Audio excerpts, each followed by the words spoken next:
You know, older folks here are calling it quits and splitting ways, according to a recent article by the ARP. They found in multiple studies that 25% or more of divorced couples were 65 or older. It's called gray divorce. It's on the rise. And as a result, millions are making the adjustment to living alone, being single, and dealing with financial decisions solo as well. Here to explain more about gray divorce and how older Americans can manage their money well as singles is President and CEO Cathy DeWitt Dunn from DeWitt Dunn Financial Services. Glad to have you here, Cathy. Good morning. All right, let's talk about this. Gray divorce. This is a term that I didn't hear about until this morning. Tell us more about that. Yeah, it's happening. I can tell you right now that just the people over the age of 50, they're just getting divorced. And the numbers are going up. And one of the statistics that's so hard to believe, 1 out of every 3 people over the age of 50, they're single, they're divorced. Wow. And the number continues to grow.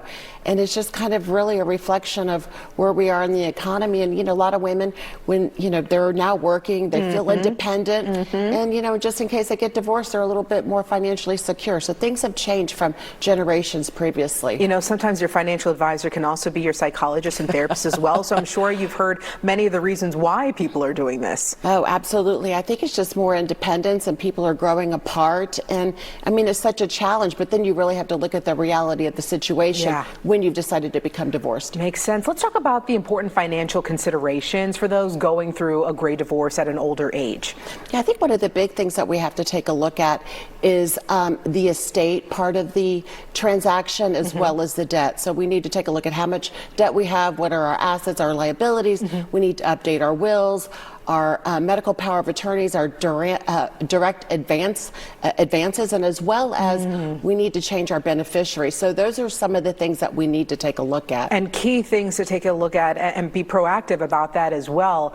Let's talk about other financial considerations. You're looking at estate and debts, like you said, at tax implications as well. Yeah, that's really a big one because when we take a look at division of assets, you know, some people, you know, what if the house is going to be sold, that's taxed differently than we have, you know, short-term, long-term capital gains, retirement accounts, and not everything on a ledger looks exactly the same. That's why it's so important to work with someone that understands how to divide up the assets as you're going through this divorce. Cathy, anything else to, I guess, experience and consider when going through a gray divorce? Yeah, I think one of the big keys for me is Social Security and retirement planning. So with Social Security, if you've been married to your spouse for more than 10 years and you have not remarried, there's some, you know, options that you have for electing Social Security benefits down the road, as well as if you have a 401k plan that's going to be divided up, perhaps the judge will do that through a quadro, and you do have access to pull out some money if you're under the age of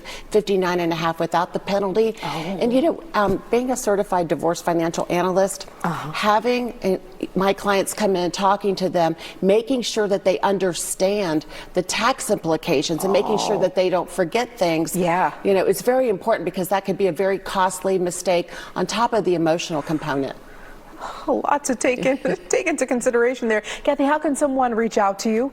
Yeah, absolutely. You can go onto our website at DeWittandDunn.com and send us a live chat message, or you could just send us an email message. But the biggest thing is make sure that you have the next plan, make sure you have some retirement savings there, and maybe evaluate your investment decisions after your divorce because things have changed. Yeah, thank you so much for walking us through that. Thank you.